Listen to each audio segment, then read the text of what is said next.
recipe for Portuguese bean soup. You are going to need just a few ingredients: smoked ham hocks, yellow onion, garlic, salt, pepper, dry pinto beans, tomato sauce, and stewed tomatoes. So it's a very easy and delicious and economical recipe. Alright, so we'll put that aside. I just want you to take a peek at what I've put in the pot here. I grabbed one of my bigger pots and I filled it most of the way with water, about 3/4. I've put the ham hocks in there and also some onion, and you can add your garlic as well.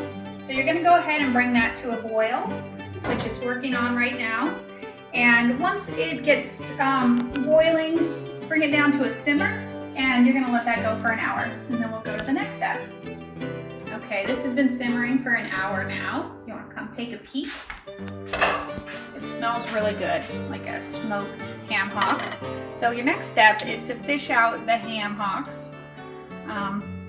It's pretty hot, so just be careful. You're gonna put those in a bowl and let them cool off. I have more in there, but I'll move on so you just get all the instructions. Take them out, let them cool. I soaked my beans overnight, so I just drain them. After I get the ham hocks out and those are cool, I will bring them over to my cutting board.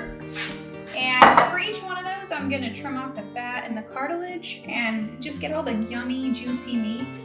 The meat is gonna go back in the pot, and then everything else is going in the trash.